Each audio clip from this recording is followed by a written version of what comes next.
Undang-Undang RI Nomor 2 Tahun 2002 tentang Kepolisian Republik Indonesia telah menetapkan kewenangan sebagai berikut.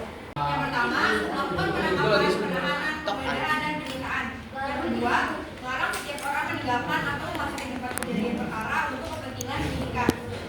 Yang ketiga, membawa dan menghadapkan orang kepada penyidik dalam rangka penyidikan. Yang keempat, menyuruh berhenti orang yang dicurigai dan menanyakan serta memeriksa terhadap pengenal diri.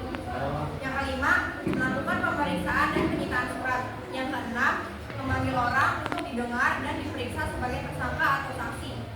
Yang ketujuh, mendatangkan orang ahli yang diperlukan dalam hubungannya dengan pemeriksaan perkara. Yang kedelapan, mengadakan penghentian penyidikan. Yang terakhir, yang sembilan, menyerahkan berkas perkara kepada penuntut umum. Yang ke-10 itu mengajukan permintaan secara langsung kepada pejabat imigrasi yang berwenang di tempat pemeriksaan imigrasi untuk dalam keadaan mendesak atau mendadak untuk mencegah atau menangkal orang yang disangka melakukan tindak pidana. Terus yang ke-11 itu memberikan petunjuk atau bantuan penyidik pegawai negeri sipil serta menerima hasil penyidik pegawai negeri sipil untuk diserahkan kepada penuntut umum. Terus yang terakhir mengadakan tindakan lain menurut hukum yang bertanggung jawab, yaitu tindakan penyelidikan dan penyidikan yang dilaksanakan dengan syarat sebagai berikut. Yang pertama itu tidak bertentangan dengan suatu hukum. Yang kedua selaras dengan kewajiban hukum yang mengharuskan tindakan tersebut dilakukan. Terus yang ketiga itu harus patut, harus masuk akal dan termasuk dalam lingkungan jabatannya. Terus yang keempat itu pertimbangan yang layak berdasarkan keadaan yang memaksa, dan yang kelima menghormati hak asasi manusia. Nah, yang kedua itu ada peran Kejaksaan Republik Indonesia. Kejaksaan Republik Indonesia adalah lembaga negara yang melaksanakan kekuasaan negara, khususnya di bidang penuntutan. Keberadaan Kejaksaan Republik Indonesia diatur dalam Undang-Undang RI Nomor 16 Tahun 2004 tentang Kejaksaan Republik Indonesia. Berdasarkan undang-undang tersebut, kejaksaan sebagai salah satu lembaga penegak hukum dituntut untuk lebih berperan dalam menegakkan supremasi hukum, perlindungan kepentingan umum, menegakkan hak asasi manusia, serta pemberantasan kolusi dan nepotisme KKN. Tugas dan wewenang kejaksaan dikelompokkan menjadi 3 bidang berikut. Yang A, di bidang pidana. Yang pertama itu adalah melakukan penuntutan. Yang kedua, melaksanakan penetapan hakim dan putusan pengadilan yang telah memperoleh kekuatan hukum tetap. Yang ketiga, melakukan pengawasan terhadap pelaksanaan putusan pidana bersyarat, putusan pidana pengawasan, dan keputusan lepas bersyarat. Yang keempat itu melakukan penyidikan terhadap tindak pidana tertentu berdasarkan undang-undang.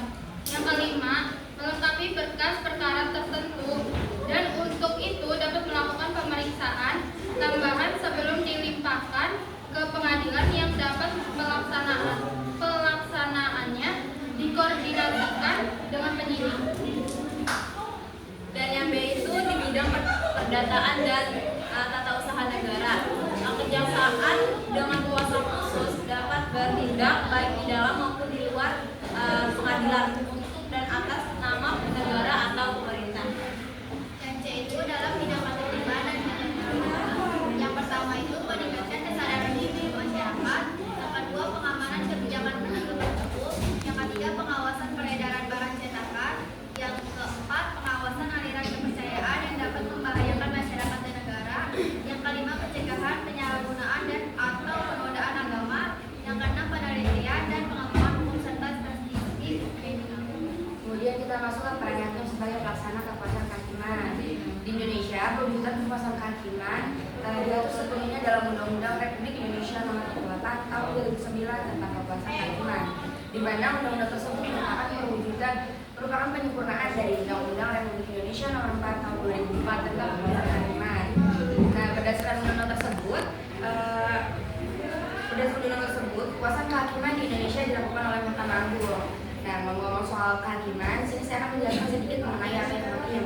Hakim sendiri merupakan pejabat peradilan negara yang diberi wewenang oleh undang-undang untuk mengadili. Mengadili ini merupakan serangkaian tindakan yang dilakukan oleh hakim untuk menerima, memeriksa dan memutuskan perkara hukum berdasarkan asas bebas, jujur dan tidak memihak di sebuah sidang pengadilan berdasarkan ketentuan perundang-undangan. Hakim ini diberi kekuasaan yang merdeka untuk melaksanakan peradilan. Jenis hakim menurut Undang-Undang RI Nomor 48 Tahun 2009 tentang kekuasaan kehakiman, hakim berdasarkan jenis lembaga peradilan dapat diklarifikasi menjadi 3 kelompok berikut. Yaitu yang pertama, hakim pada Mahkamah Agung dan juga disebut hakim agung. Yang kedua, hakim pada badan peradilan yang berada di bawah Mahkamah Agung, yaitu dalam lingkungan peradilan umum, lingkungan peradilan agama, lingkungan peradilan militer, lingkungan peradilan tata usaha negara, dan hakim pada pengadilan khusus yang berada dalam lingkungan peradilan tersebut. Yang ketiga, hakim pada Mahkamah Konstitusi yang disebut dengan hakim konstitusi. Dan di sini saya akan membacakan bagian putra peradilan dan pengadilan. Setiap hakim melaksanakan proses peradilan yang dilaksanakan di sebuah tempat yang dinamakan pengadilan.